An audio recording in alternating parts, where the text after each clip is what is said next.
Good morning po sa ating lahat at happy 5th church anniversary. So bago ang lahat, tayo po ay manalangin. Panginoon, muli kami ay nagpapasalamat sa pagkakataon na inyong nagkaloob. Salamat sa presensya ng bawat isa.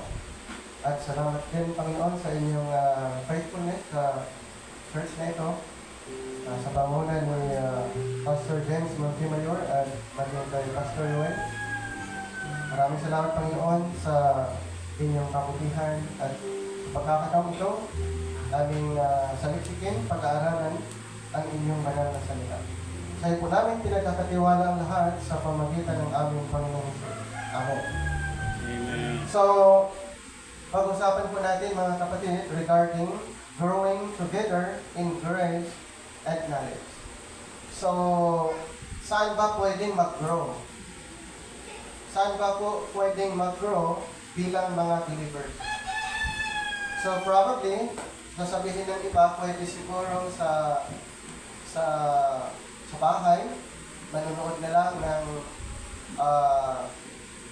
presentation, or yung iba naman sa Bible study, or any fellowship, or sa church.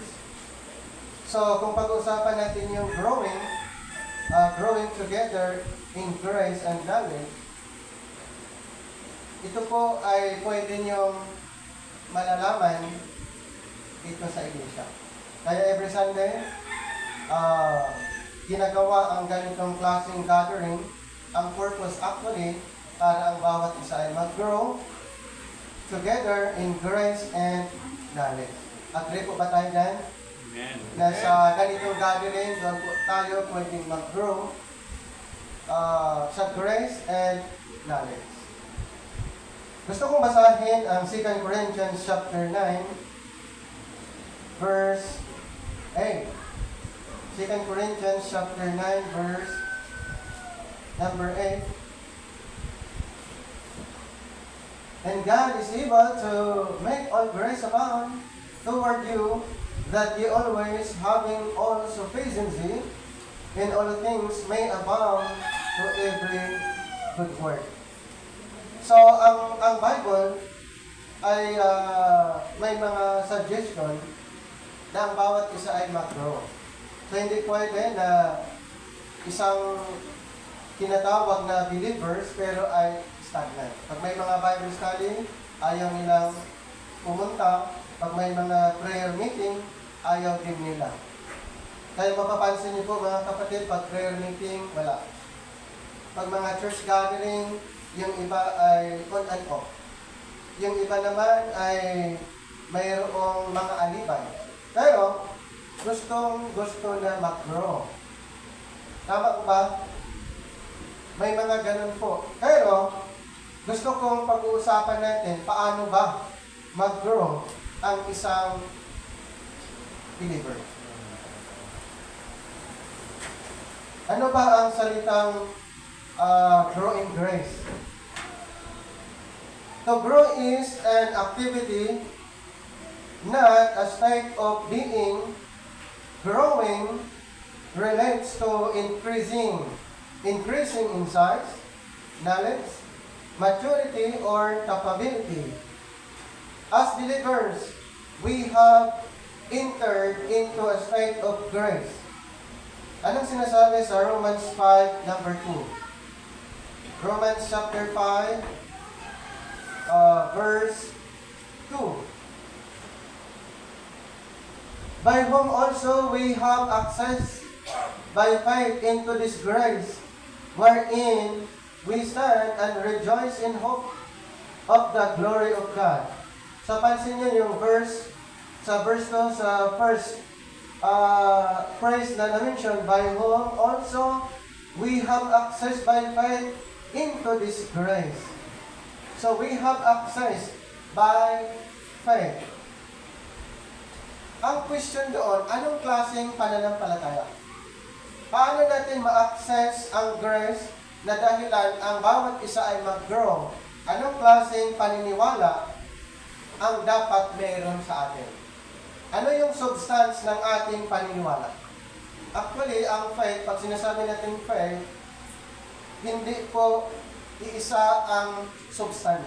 Mayroon pong iba't ibang substance na dapat po nating maunawaan. Under the Old Testament times, na-mention yung faith. Si Abraham, si Moses, at yung iba pang mga Bible characters, sila po ay tinatawag na namumuhay sa paniniwala. At ito'y na-mention din sa Book of Hebrews. Pero ang tanong, sa panahon natin ngayon, anong klaseng faith ang mayroon tayo na dapat nating i-exercise? Ang faith na dapat po mayroon tayo ay ang faith sa ginawa ng ating Panginoon. Magkakaiba ang substance. Ang substance ng ating paniniwala sa panahon ngayon ay yung ginawa ni Kristo sa cross. Unlike before, sa Old Testament, ang kanilang paniniwala ay hindi po nakabase or nakasentro sa ginawa ng ating Panginoon. Ibig sabihin, yung substance ng kanilang paniniwala ay iba sa substance ng ating pinaniniwalaan sa panahon natin ngayon. So to grow in grace is not the matter of having God become more gracious to you. It is the believer who is growing. It is the believer who is growing, is stronger in grace. Ang paglago ba, ito ay imperative? Yes. Hindi naman pwede na ikaw ay naging believer pero ayaw mong lumago. So, ibig sabihin, ito po ay imperative. It is a command na ang bawat isa ay mag-grow. It is the believer who growing is stronger in grace and who allows God's grace to fill them more and more, transforming them into the image of Christ. Katulad ng binanggit po natin na ang growing, ang paglago ay gagawin dito sa church and then sa iba pang mga ministries na kung saan kayo ay involved, pwede po kayong mag-grow. Then, how about growing in knowledge? As we grow in grace, we are also to grow in the knowledge of the Lord Jesus. So the word translated as knowledge sa original word ay gnosis. Ang ibig sabihin, seeking to know, and in inquiry, investigation. So, papaano po, aside from tayo ay mag-grow in grace, and papaano tayo mag-grow in knowledge? Sa pag-aaral po, pwede po tayong mag-grow. Sa pag-aaral, kaya nga,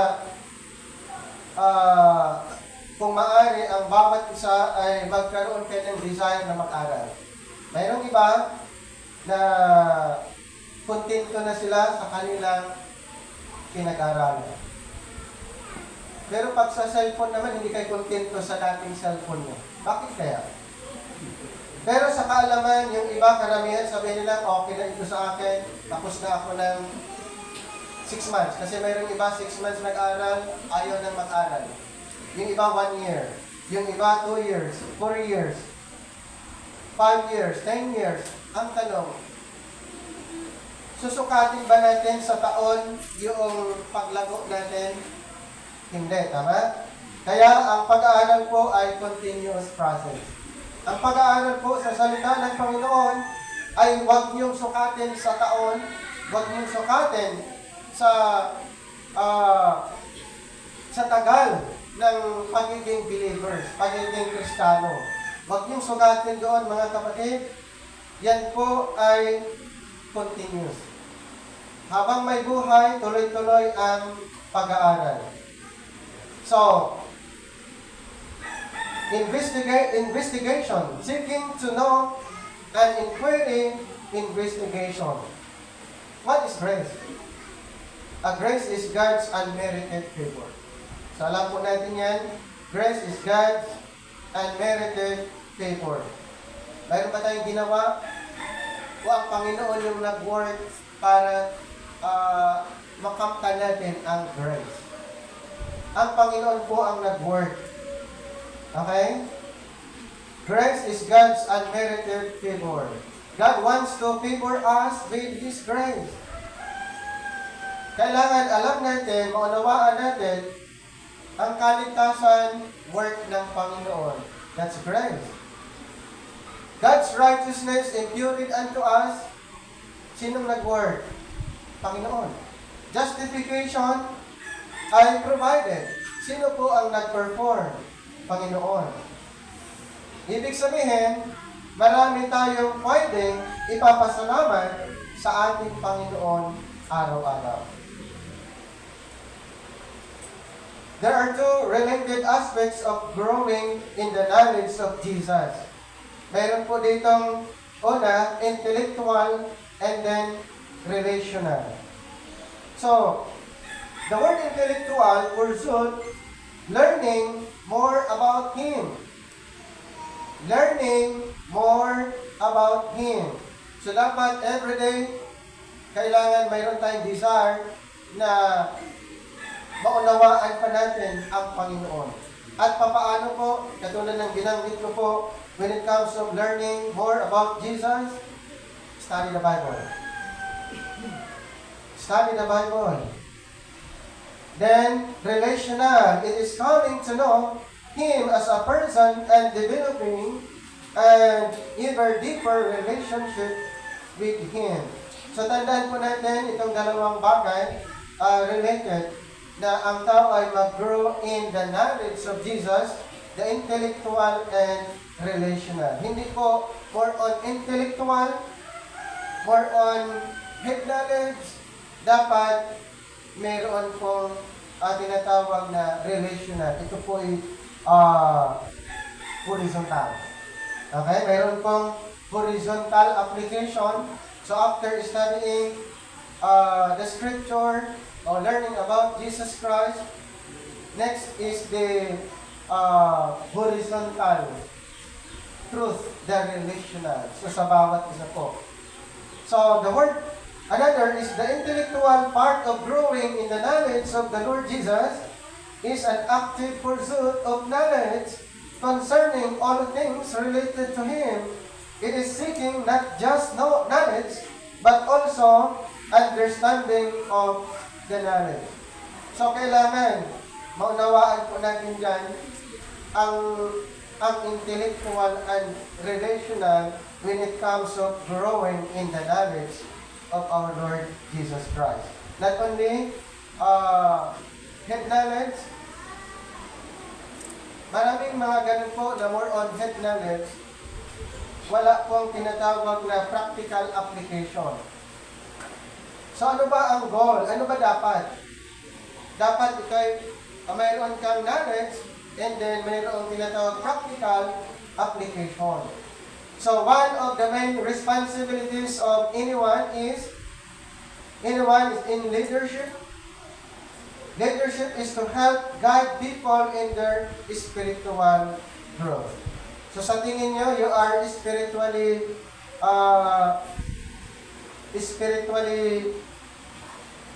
mature.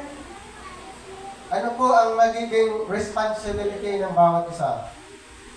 Help people. Guide them. Tulungan niyo yung iba. I-guide niyo po yung iba para mag-grow. Actually, growing, hindi po nakabase ito na ikaw lang gagawa. Dapat marami po. Kaya mayroong mga group Bible study or fellowship katulad ng ganito, magtutulungan ang bawat isa para mag-grow spiritually. Ngayon, ano ang magiging benefits? Ano po ang magiging benefits?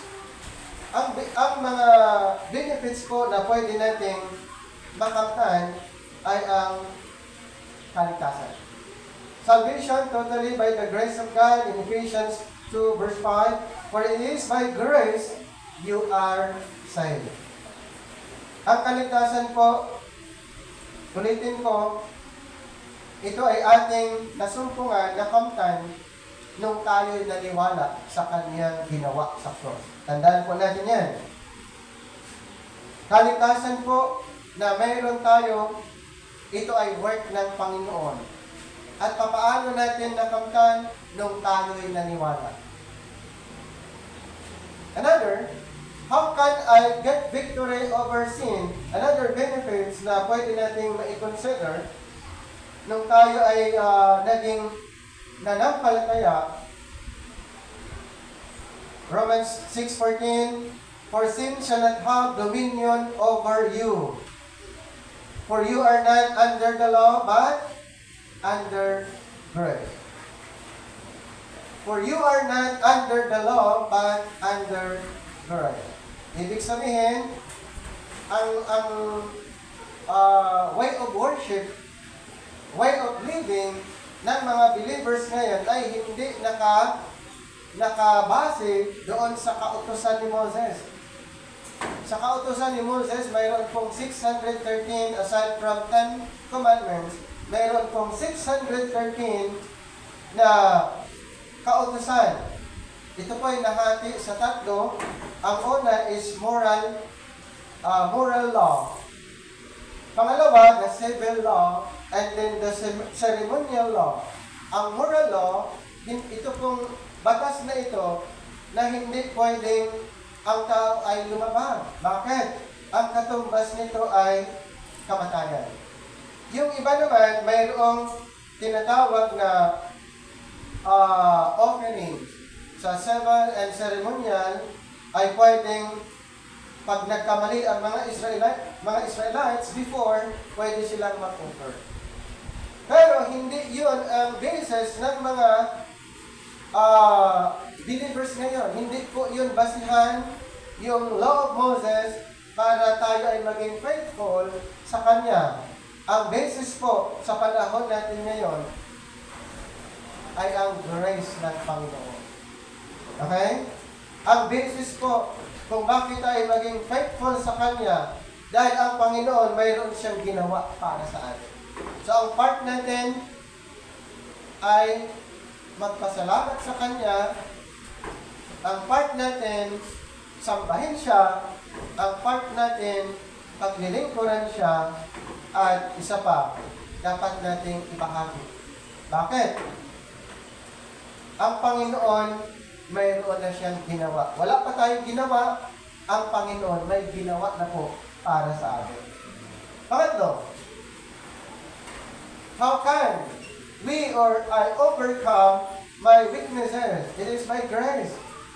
2 Corinthians 12:9, my grace is sufficient for you, for my power is made perfect in weakness. So ano po yung na-mention na sinasabi, my grace is sufficient. My grace is sufficient for you, for my power is made perfect in weakness. Si Apostle Paul, that time, mayroon siyang request, pero ang sagot ng Panginoon, my grace is sufficient. Sapat na po ang biyaya ng Panginoon.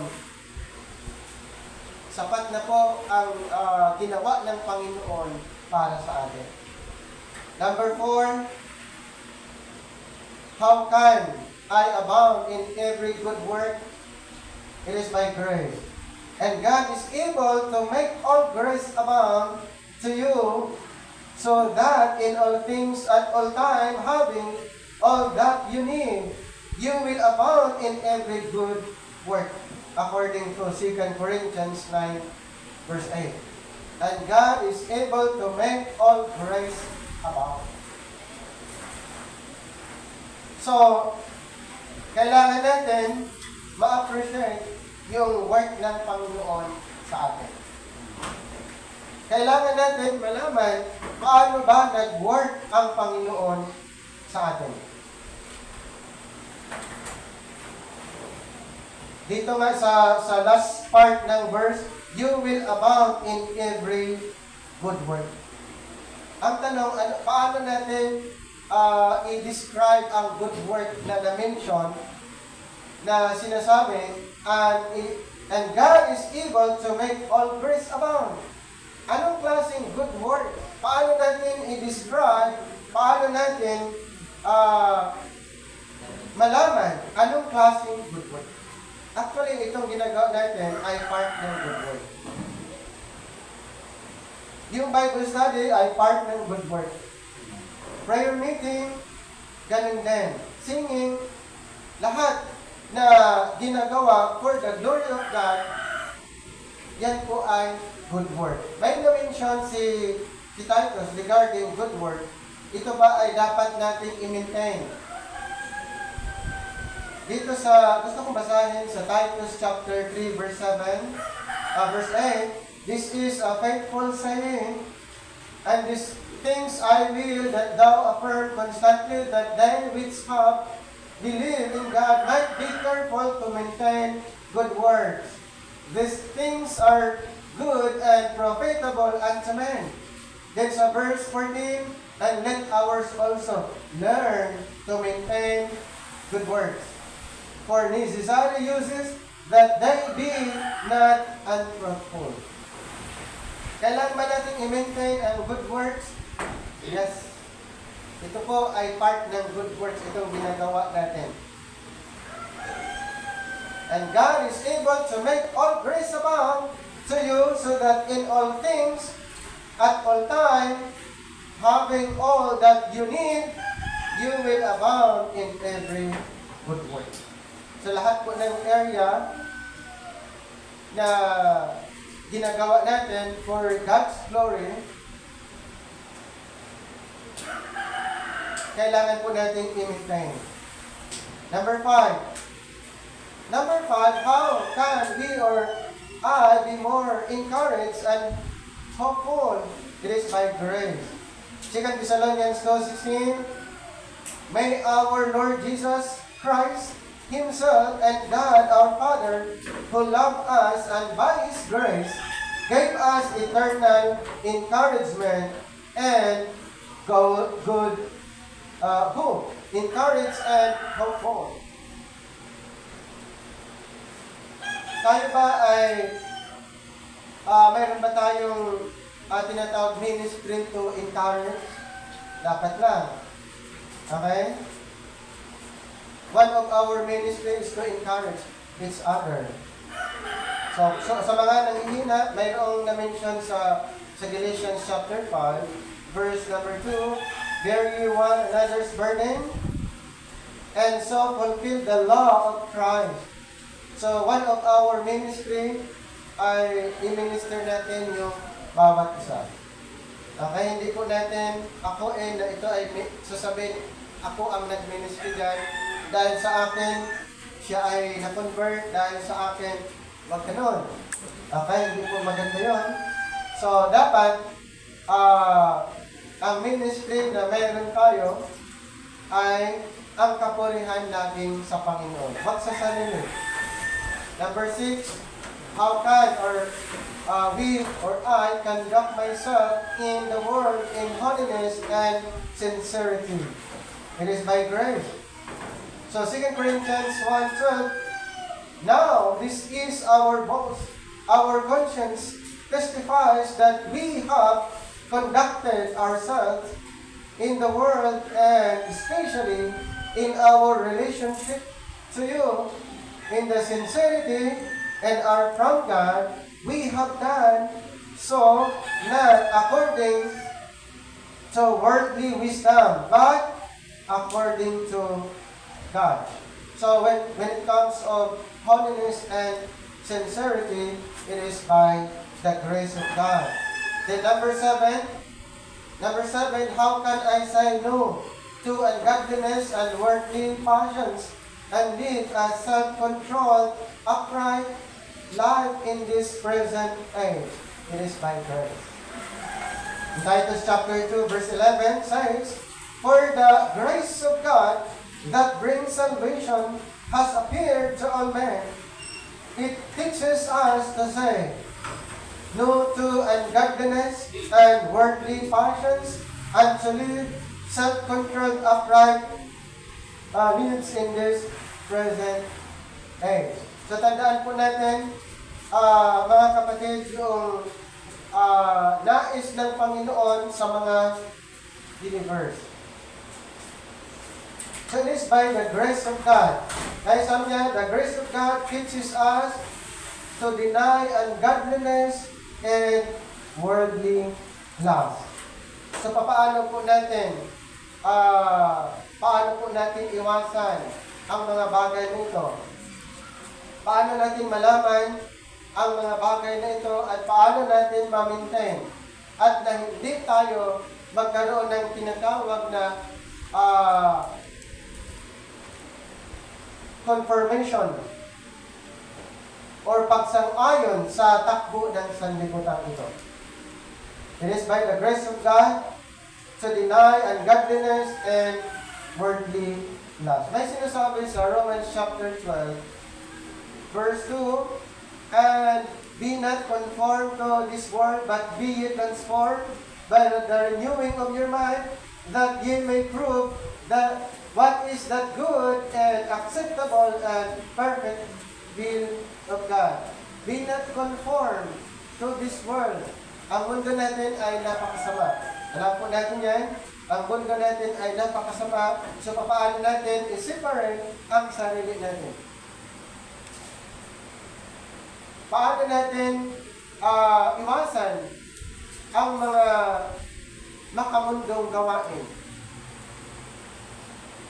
Balik pa rin tayo sa pag-aaral. Kasi ang Bible malinaw, mayroon siyang mga katuruan na pag ito'y natutunan natin, maiiwasan natin. It is by the grace of God.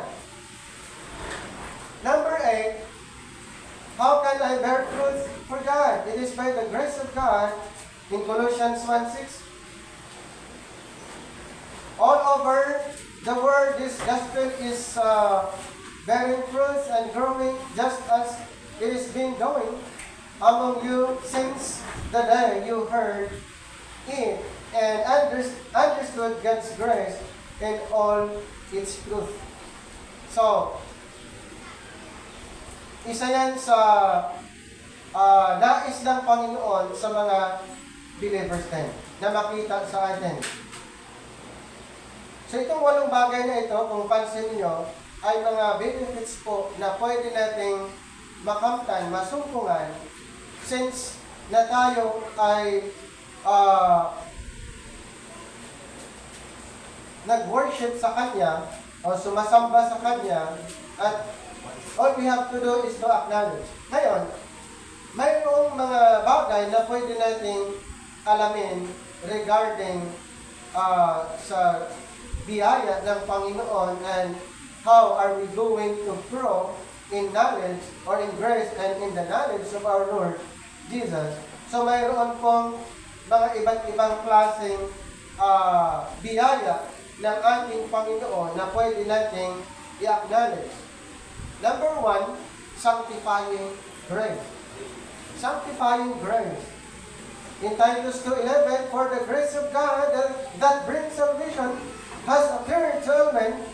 It teaches us to say no to ungodliness and worldly passions, and to live self-controlled, upright lives in this present age.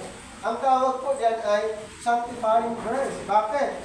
Hindi ka sumang-ayon doon sa offer ng sanlibutan. That's sanctifying grace. The word sanctification, actually, ito po ay na-define as consecration or set apart. Sanctified. So, we are considered as sanctified in the sight of God. There are 2 kinds of sanctification. First is the positional sanctification and then the practical sanctification. So, positionally, we are already sanctified, but practically, we are in the process of sanctification.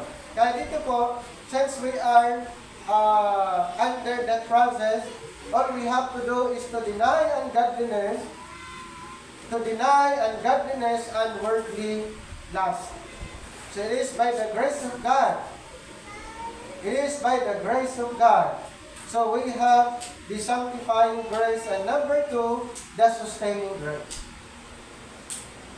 Ano sabi sa 2 Corinthians 12:9? My grace is sufficient for you, for my power is made perfect in weakness.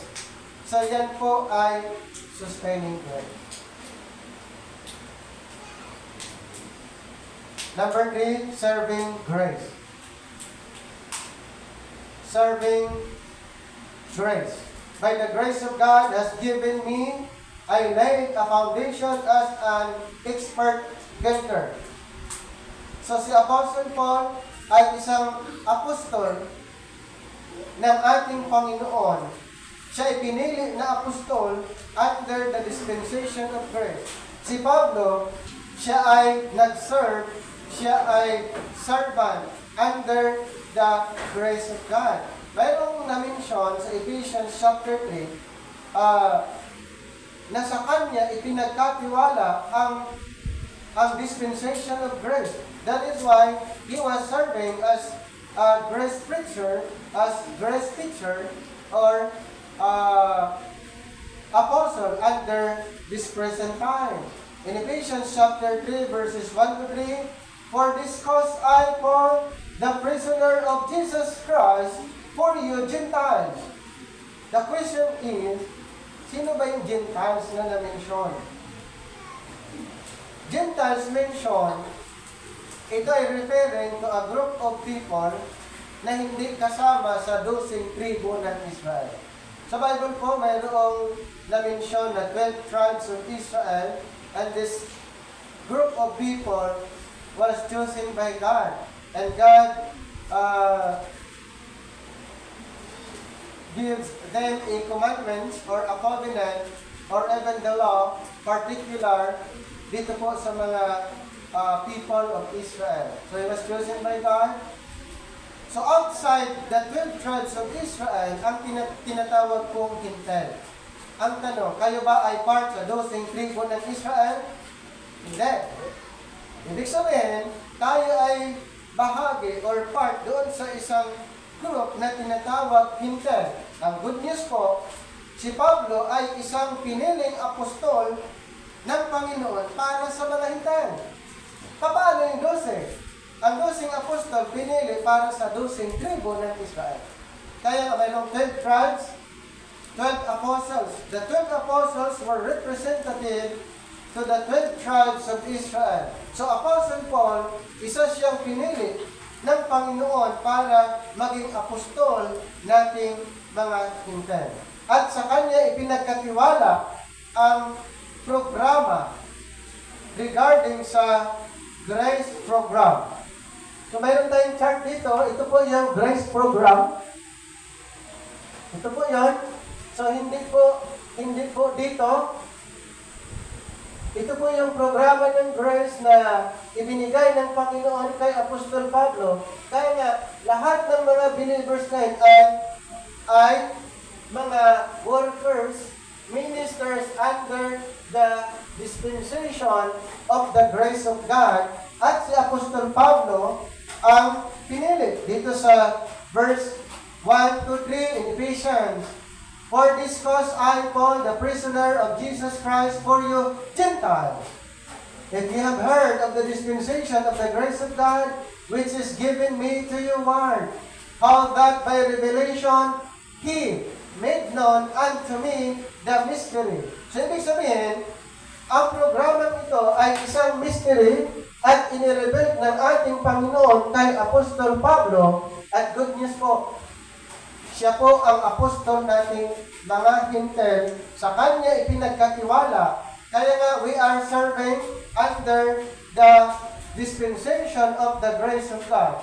Another verse to prove na ang programang yan ay isang mystery, was secret before the world. In Romans 16:25, now to him that is of power to establish you according to my gospel and the preaching of Jesus Christ according to the revelation of the mystery which was kept secret since the world began. At kanino inireveal ang secret program? Kay Apostle Paul. So we are under that program, we are serving under that grace program, kaya sabi sa 1 Corinthians 3:10, by the grace of God has given me, sa Apostle Paul, ibinigay sa kanya ang programa and he was laying the foundation and we are building upon that foundation in 1 Corinthians chapter 3 verse 10. 1 Corinthians chapter 3 verse 10, according to the grace of God which is given unto me as wise master builder, I have laid the foundation, and another buildeth thereon. But let every man take heed how he buildeth thereupon. So we are builders. Hindi doon sa foundation, but we are considered builders sa ibabaw ng foundation. Bakit? Ang foundation, Apostle Paul already laid. Tayo naman, na mga believers, ngayon ay mga builders sa ibabaw ng pundasyon na na-lay. So, serving grace. Serving grace. Then, another is speaking grace. In Colossians chapter 4, verse 6, let your conversation always be full of grace. Paano ba? Mayroong iba na pag nagsalita ang sakit-sakit, yun ba ay grace? Hindi. So, kailangan po natin ma-demonstrate paano mamumuhay ang isang mga believers. Tayo ba ay maibilang sa tinatawag grace believers? Dapat na, kasi nga, the believers today are not under the law. We are not under the law of Moses, but we are under the grace of God. Therefore, ang mga believers ngayon ay tinatawag na grace believers, naniniwala na ang salvation by grace. Ephesians chapter 2, verse 8 and 9. Salvation totally by the grace of God. Ephesians chapter 2, verse 8 and 9, for by grace are ye saved, through faith. And that not of yourselves is the gift of God, not of works, lest any man should boast. Ang tanong, ano bang content ng grace? Paano tayo mag-grow na hindi natin alam yung laman? Paano mag-grow ang isang believer na hindi niya alam kung ano ba yung nilalaman ng grace? Ano ba yung grace? Dito sa Acts 20:24, kung babasahin po natin, ito ay natanggap ni Apostol Pablo. Ang sabi niya sa verse 24, but none of these things move me, neither count I my life thereunto myself, so that I might finish my course with joy, and the ministry which I have received of the Lord Jesus, to testify the gospel of the grace of God. So, kanino po ipinagkatiwala ang gospel of the grace of God? Kay Apostle Paul. Sa kanya ipinagkatiwala ang ebanghelyo ng gospel of the grace of God. Ang tanong, anong nilalaman ng ebanghelyong ito? Ang nilalaman po ng ebanghelyong ito, 1 Corinthians 15, 1-4. Moreover, brethren, I declare unto you the gospel, which I preach unto you, which also ye have received, and wherein ye stand, by which also ye are saved, if ye keep in memory what I preach unto you, unless ye have believed in vain. For I delivered unto you, first of all, that which I also received, how that Christ died for our sins, according to the Scriptures, and that He was buried, and that He rose again the third day, according to the Scriptures. So ang nilalaman po ng ipinapangaral ni Apostol Pablo ay ang ginawa ni Kristo sa cross. Ang mensahe tungkol sa cross, the good news of the cross. So Apostle Paul introducing the good news of the cross. His death, burial, and resurrection. So siya ay nagbibigay ng malinaw na emphasis regarding sa ginawa ng ating Panginoon sa cross. That's grace. Yung ginawa ng Panginoon sa cross, na instead tayo dapat ang gagawa, tayo dapat ang parusahan, tayo dapat ang may pako. Pero ang nangyari, ang Panginoon ang gumawa. At yung ginawa niya sa cross, yan po ay nagiging basihan sa lahat ng mga tao ngayon na kanyang ipapangaral, at kung ito'y paniniwalaan, ang tao ay maligtas. Siya ay masay under this grace program. Kaya sa Colossians 4:6 na na-mention natin kanina, speaking grace.